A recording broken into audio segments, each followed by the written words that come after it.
Hi, everyone. My name is Carlos Aguilar. I'm a film critic in Los Angeles, and it's my pleasure to be here today to host this conversation on the documentary Mucho, Amor, The Legend of Walter Mercado, with filmmakers Cristina Costantini and Kareem Tash. And so let's welcome the filmmakers behind this wonderful film. Hello. Hi there. Thanks for having us. You know, we've had many conversations about this movie over, the year and a few months since it premiered at Sundance. But for people that are not familiar, I wanted to start at the beginning, even before the film. So Walter Mercado, has been iconic for Latinos for many decades. Both of you come from very different parts of the United States, and somehow he managed to reach all of us. So I wanted to ask you guys first, to think back about those early memories of him in where the place where you grew up.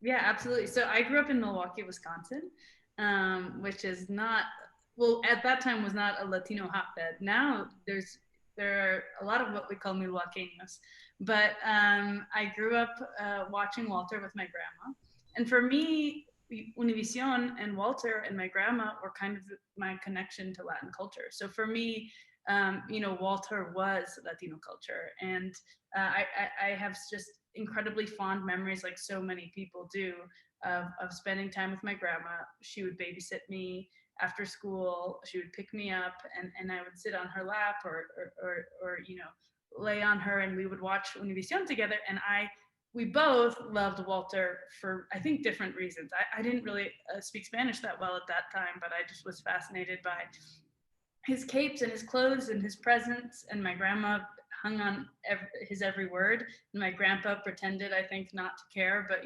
secretly kind of like listened in, because you never know if if Walter was, as he would say, full of it, or if Walter was real. He had such a power over the Latino household that as I became older, I started to wonder, whatever happened to that incredible mythical creature from another galaxy that we all used to watch every day. And Kareem, at about the same time I was wondering that, was also wondering that. Yeah, though I experienced Walter a little bit before Christina. I'm a little older than Christina, but I grew up in Miami, where I still live, and where Walter spent part of the year and worked from. And Miami, it's like the capital of Latin America in many ways. So most of the Spanish language media is based here. So a lot of the Latino celebrities are here. It's very tight in part of the culture. And so there would always be stories of like Walter sightings around town from somebody, who saw him going to like La Bodega or Navarro's, which exist. You didn't want to hear those because you didn't want to think Walter went to the Bodega. But I grew up very similarly with, with my abuela, who would take care of us every afternoon, would pick us up from school and stay with us until my parents got home from work in the evening. And every afternoon at around 5:45, when Primer Impacto was on, and at 5:45 is more or less when Walter's segment would come on, we would get shushed into like pin drop silence, with threat of getting a flip flop, a chancleta upside the head if we spoke, to see Walter come into our living rooms and just kind of like transport us. And that's exactly what he did. He transported us because I had never seen anyone that looked like Walter or sounded like Walter or talked about these things. And I don't even know that when I was very young and first saw him, I don't even know that I understood what he was talking about or what he was saying. I just know that like my family was mesmerized and that he had that power to kind of control, to silence the whole household of Latinos is a big to do. And Walter had that power. And that kind of, stayed with you, stayed with me at such an impressionable age. And, fast forward decades later, and, the question is like, where did he go? He was such a ubiquitous part of the culture that seemingly disappeared from one day to the next.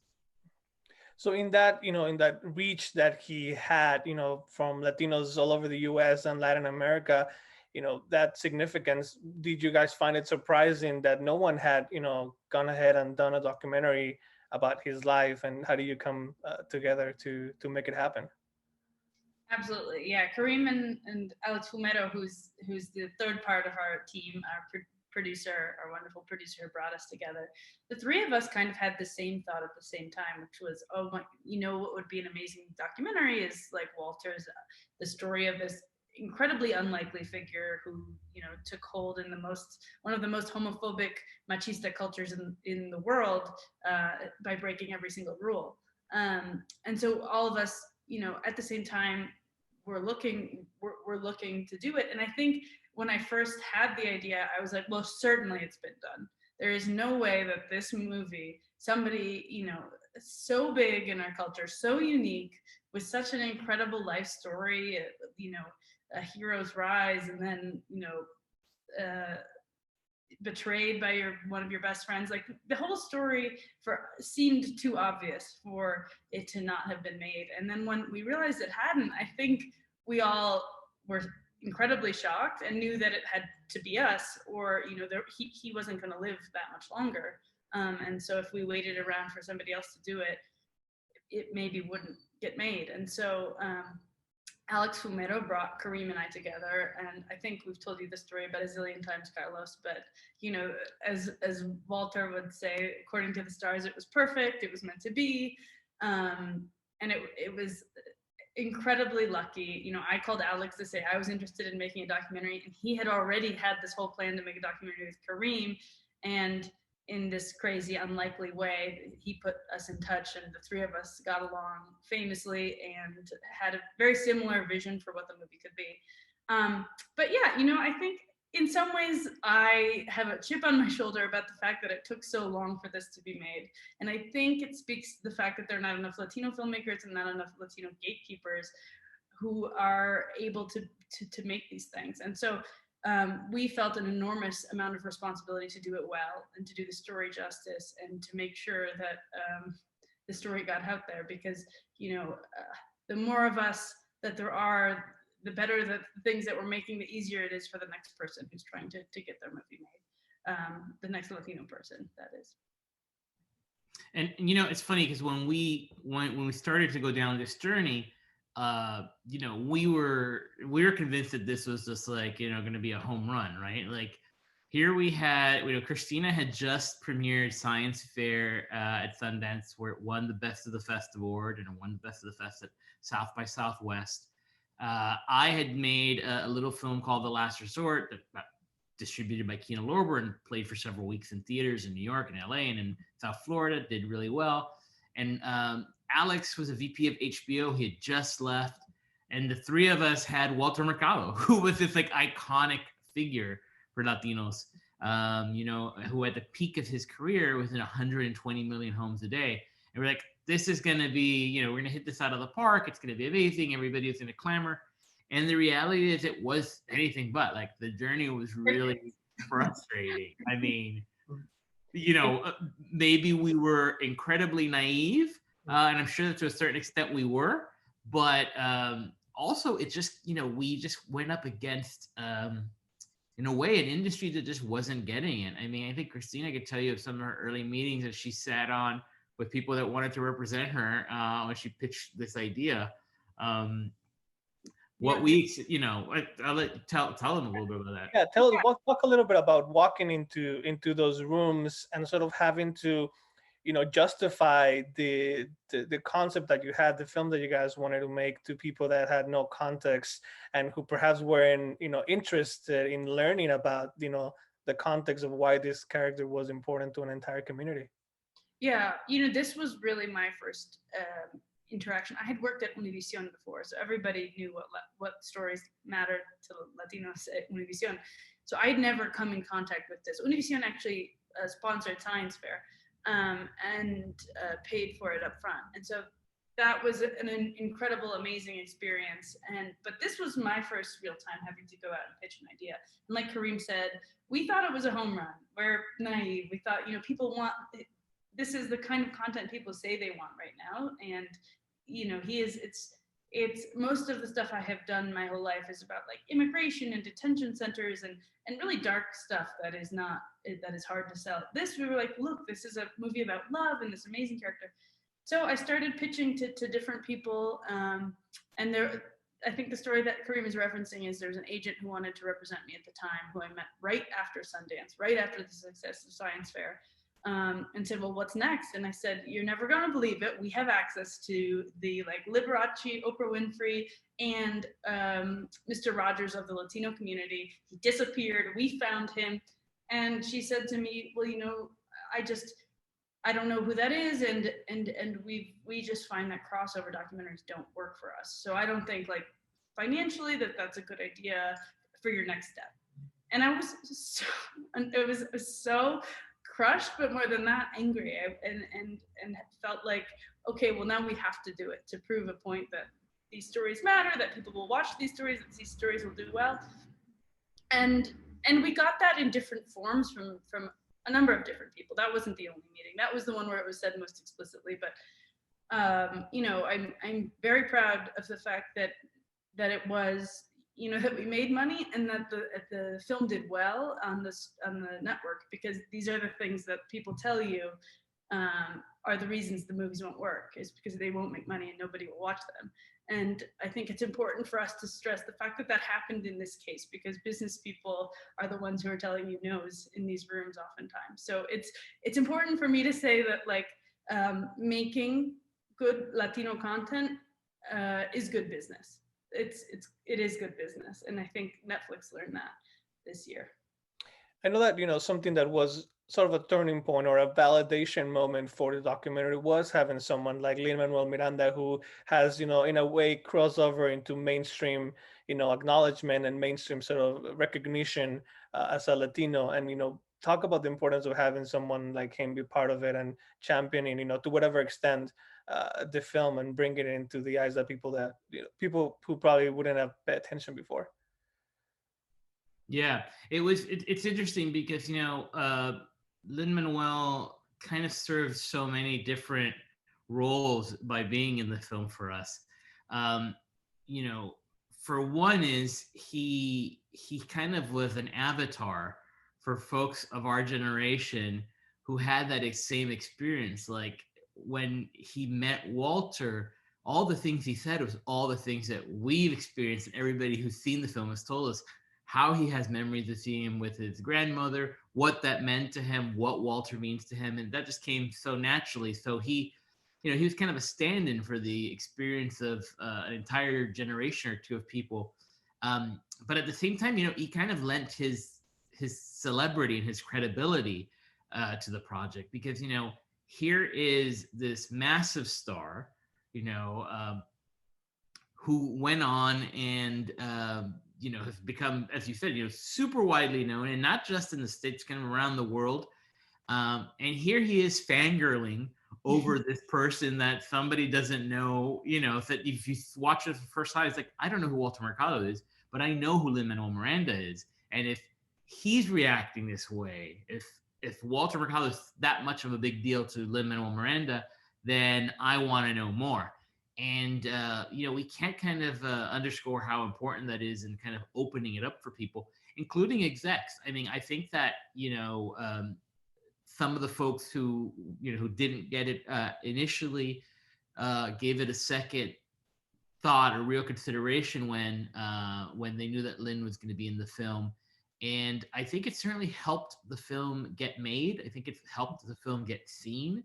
And Lin has been such a champion of it, you know, and it's kind of this great way, you know, of kind of like paying it forward, you know, like we all have a responsibility when we make it a little further ahead to turn around and try to bring those behind us with us. And I think, you know, Lin absolutely has done that by supporting projects like ours, by being in it. And that the same thing goes for the execs who really championed the film, particularly at Netflix. You know, the ones who kind of really got it when it came down to selling the movie, companies that really kind of came most aggressively after us had Latino execs in the room. So that made a really big difference, and so it's such an important part of every part of the storytelling and getting it made. But Lin was huge and crucial, and it was such an emotional day. It meant a lot to Lin, as you could see in the film, but it meant an incredible amount also to Walter and to us. We still get choked up when we see that, and we made the movie. And I think it's because of what Lin and that meeting represents for folks. Something that I think is important to point out about the film in this conversation about Latinos in film and in entertainment in general is this sort of concept that people still don't realize, that we do get a lot of movies and shows from Latin America, but not made by or about Latinos in the US. And that distinction really is important when you're talking about a film like Mucho, Mucho Amor that speaks, to people in Latin America, but it's really, made by US Latinos. What has been your experience in sort of like getting the industry to understand that the fact that a movie like Roma perhaps doesn't speak much to the representation of Latinos in the US? Yeah, it's a very complicated thing, I think, to explain to people who are not familiar with it. But we're, not a monolith in any way. We speak many languages. Our movie is English and Spanish. We're from all over. Oftentimes, people from some of our countries don't like other people from other parts of the world, and we have divisions within. There's racial divisions. We're all different colors. But there are certain things that I think unite American Latinos and that are American Latino stories. And I think Walter especially is one of those that resonates across all of our cultures, because he united us, and we all gathered to watch him every day. And so there are so many stories like that are kind of uniquely American Latino, and those are not being told enough, in my opinion. There are brilliant filmmakers from all over Latin America who are doing amazing work, but here in the United States, where one in 5 people are Latino, and you're not seeing that reflected in the mainstream media. There are not that many movies like ours about our culture. So we felt it was incredibly important to get this thing made. And we didn't get paid on this film until it's old.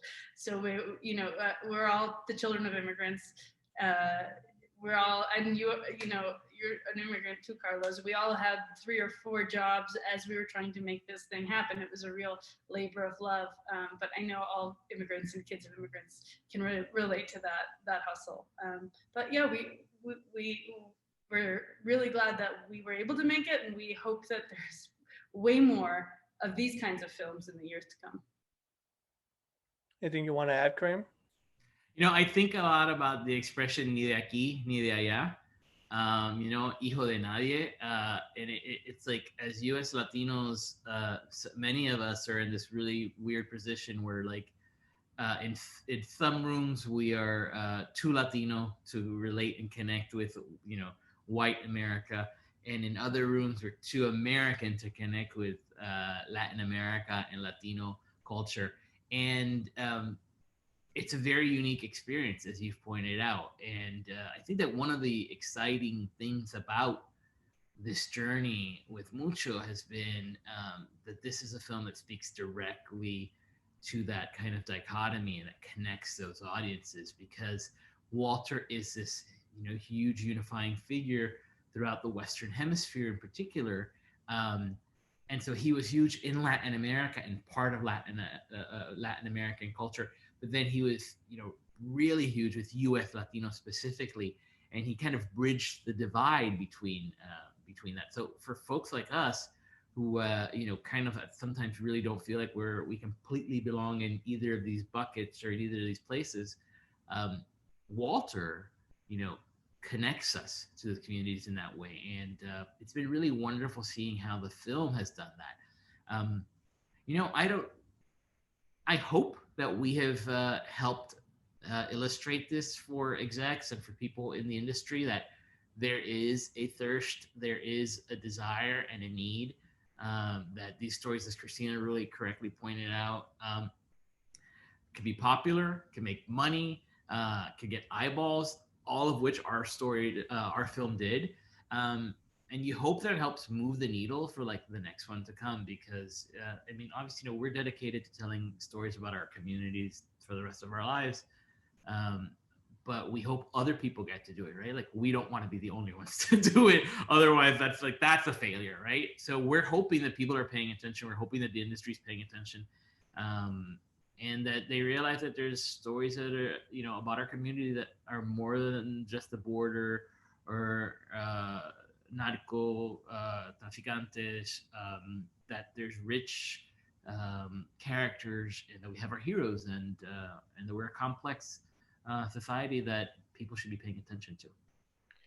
As much as Mucho Mucho More is a very joyful film, a celebration of Walter, it does dig into very important aspects of the culture, like Christina was mentioning, the machismo, and how does this character confront a culture like that by being sort of uncompromising. um, Talk a little bit about that, about the fact of making that a point, an unavoidable perhaps point, when you're talking about Walter, talking about these themes and how that reflected in the culture. Yeah, Walter broke every single rule and somehow was deeply beloved because of it. That's which is not to say he wasn't made fun of, he wasn't like othered in many ways, but he had this unique ability to navigate the machista, homophobic culture that it was, and he walked a very careful line, and every decision he made was calculated. And he, I think, in many ways, the the astrological magician, otherworldly creature that we know as Walter was in many ways a result of the fact that he couldn't be who he wanted to be publicly, so he kind of had to become magical. That was the space that he filled. On the other hand, as Kareem says, he didn't tell us that he was gay, but he showed us who he was every single day on television. He didn't tell us who he slept with or who he was attracted to, and he would never tell to the end of time would never want to talk about sexuality. But he came out on television and was radically different, and that was very important for a lot of people who couldn't be themselves in Latin culture. So he walked the line very carefully, and I think it's a really a credit to how brilliant he was that he was able to pull off superstardom, looking so radically different and acting so radically different on television around the world. Kareem? Yeah, I always we've talked about this a lot, a lot amongst ourselves. That Walter Mercado was the most unlikeliest of celebrities, right? Like, on paper, if you describe this when he, I mean, even today, but when he first started out, it's like, this shouldn't work. Like, this person who dresses so oddly, who looks so differently, who's talking about these things that nobody understands, like, shouldn't work. But he was so authentic, and he believed in himself so much, and his message was one of love and peace, that it did work, right? And he had that star factor. And I think another part of why it worked so much, was because he did connect to a community that existed but was not seen. Latino culture can be super homophobic. It's very Catholic, very conservative.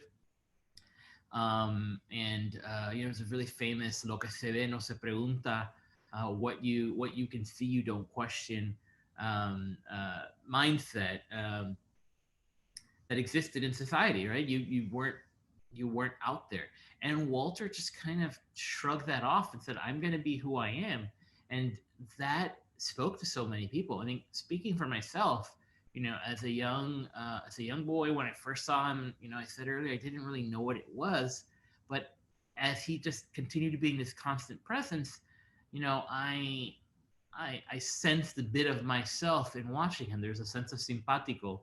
I could identify a bit. Like, Walter was different in a way that I was different, and I wasn't as fabulous or aspired to be as fabulous and or magical, or but he was different from everybody else, and I was different from everybody else. And this was feelings that I had before I knew what being gay was or that I was gay.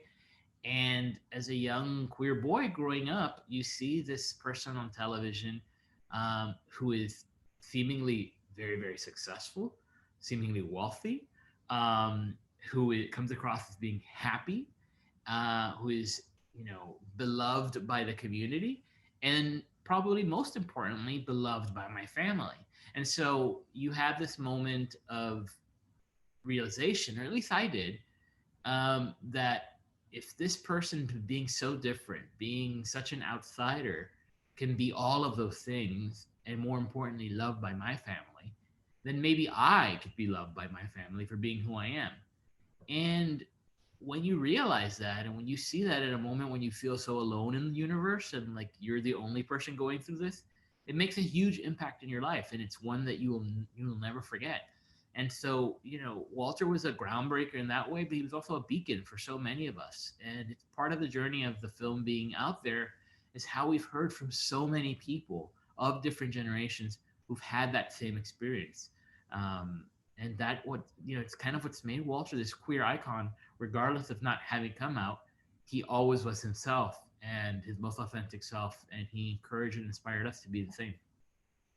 Totally. Let's shift a little bit. Go ahead, Christina.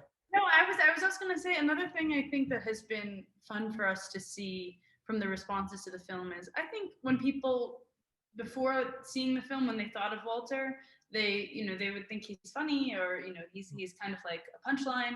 But I think it was we were really lucky to have been able to go back and actually say, no, like, let's talk about Walter and why he worked and the phenomenon that was Walter, and really look at these kinds of the ways that the LGBT community for so long has been forced to walk this very careful path, to speak in to some people while not saying what they're saying out loud. Like it was, I think we were able to talk about Walter as like a serious phenomenon, and I think it, you can't overstate how smart he was, and everything was part of the way he moved his hands, the capes that he wore. He was trying to get us to watch and pay attention, and he knew that he looked silly. He in their film, he calls them stupid things. I mean, I think he looks fabulous, not silly, but he knows he looks over the top,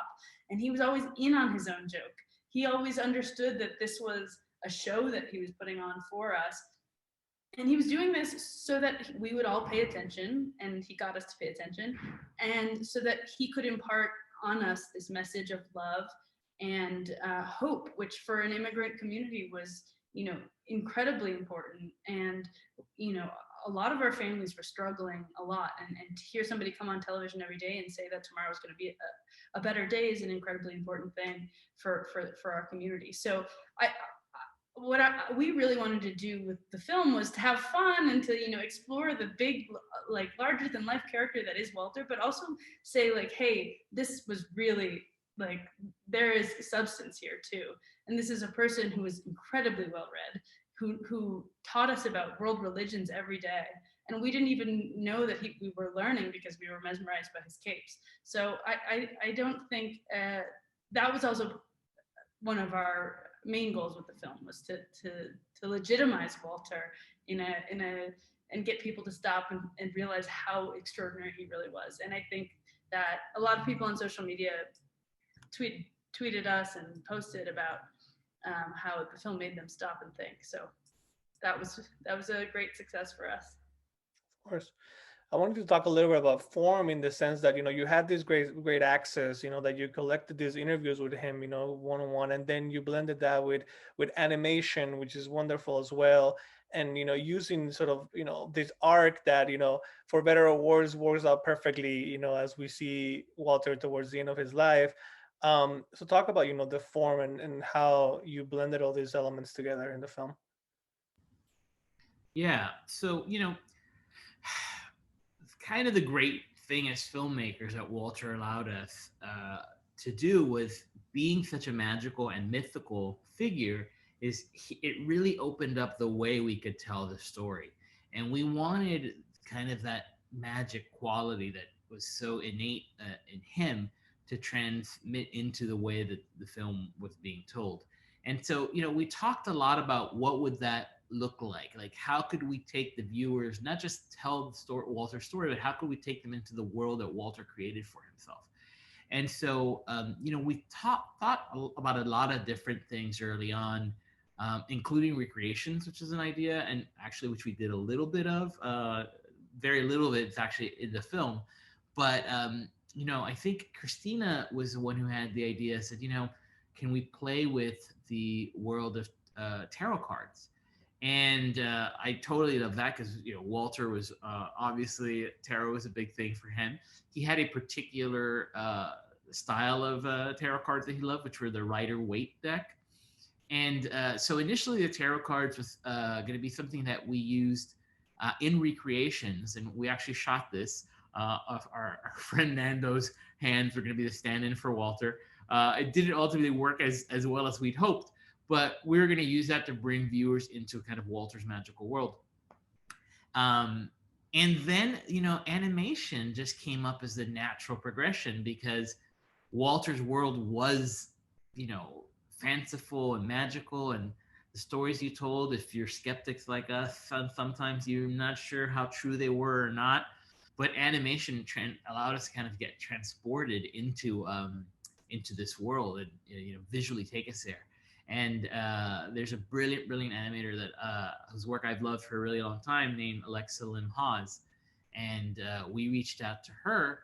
And the magic you see in the film is all her creation, inspired by the art style of the Rider Waite deck. And we're some of our favorite parts of the movie, just so visually beautiful. Cristina, anything you want to add?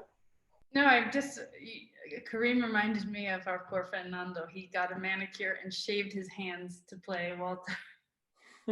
And he was had all these amazing rings on, and he was doing all this stuff with the tarot cards, and it ended up not making it into the film. But yeah, I think stylistically, everything about the film, we wanted to create Walter's world. The music choices are, our composer Jeff Morrow was inspired by ¿cómo se llama? It's escaping me. A Mexican musician who used a lot of really fanciful harps and xylophones, and we wanted it to feel magical and whimsical in the way that Walter is. So every choice that we made, the way we shot the home, we wanted it to feel mysterious and magical and mystical like Walter himself. Totally. Let's talk about, I feel like the movie has in itself become sort of a communal artifact for Latinos, that from the Sundance premiere, having that sort of communal experience of people showing up in capes at the premiere and, enjoying the party. And now with the release in Netflix, being so widely seen and the reaction on social media, does that speak to you about, the need, the importance of these stories and how significant they are for a community that was, ready for something like this? Yeah, that's so nice of you to say. Yeah, we've been overwhelmed by it. I think, we knew that Walter was this beloved figure, but after so long of pitching him in rooms and having people tell us it wasn't going to work, I think we kind of started to doubt ourselves, and we were like, we're right? Like everyone loves Walter, right? Like this is going to work. And so when we premiered it at Sundance, I feel like that was our first realization that, oh, maybe our instincts were right. We think people are reacting to it the way that we were hoping. And then I think the Netflix premiere, when we were all, we still are trapped in our houses, and during this terrible pandemic where there's death and dying and political chaos everywhere, to see people, react with such love and tell us that it was, the respite that they needed from this world. It's meant an immense amount. And I really think we were shocked at just the amount of people who had seen it and watched it, and even the non-Latino people who were discovering Walter for the first time. That was, a hope that we could reach those people. And so it's been immensely gratifying. Yeah, I don't know what else to say. Yeah, I think we when the film came out, there was a TikTok challenge, become Walter on TikTok, and I think when we finally started seeing how many of those there were and how great they were, we were super excited because it was like a further indication in a time where like we weren't connecting with people physically, of how wide the film was getting and how many people were connecting with it. Um, Obviously, we premiered at Sundance, and then we went to True False Film Festival after that. And I would say I'm always really proud that we got into every film festival that we had hoped to get into. But of course, the pandemic cut all of the film festivals short, so we weren't really able, other than those two audiences, to tour and travel with the film like we expected to, which was kind of given us, the visual, like the in-person connection with audiences and how they were reacting. So the great part of being in 2020 and 2021 is that the internet, everything's at your fingertips. I think that the one thing we lament is that the pandemic wasn't over in time for Halloween, because we were really excited to see everybody dressed as Walter. The great thing is people still did it on social media, and we got these great images. Um, and this year, there's not been a ton of Latino or U.S. Latino stories, but there's been some others. And we knew like our toughest audience was going to be Latinos. Like they were the ones to be like, oh wait, y'all came up in here and did a Walter Mercado film. I'm gonna watch this. I'm gonna tell you what we think. And they've been overwhelmingly positive, and it's been kind of cathartic. As much I think for us as filmmakers as for them, having this experience and having it come out when it did and how it did, it's like this great like antidote. And the fact that the community has embraced it so much. I mean, yeah, we made this movie because we wanted to share Walter's message with everybody, but like we knew like job number one was we were doing something for our community, like where we come from, where we're a part of, and that they were going to be the toughest. And so seeing them feel positive and seeing themselves represented in that, it was like, I think we're stoked about it still. We talk about this all the time. It's like, how wonderful is that? Absolutely. Yeah, I remember my friend Ben texted me like the day of the premiere, and he was like, "Have you searched Twitter for Bill Bakula's name?" And I was like, "No, why would I do that?" And I just typed it in like the correct spelling, and it was just like all of like hundreds and hundreds and hundreds of tweets, and just that many people had seen it was crazy to me. And that was the first moment that I was like, "Oh my God, this is insane." But that people were making sure they got the spelling of his name right to go on Twitter to talk about how mad they were about whatever the relationship between Walter. That to me was when I was like, oh, wow, like this is the real deal. And yeah, it's surreal. It's surreal, but we couldn't be more thrilled.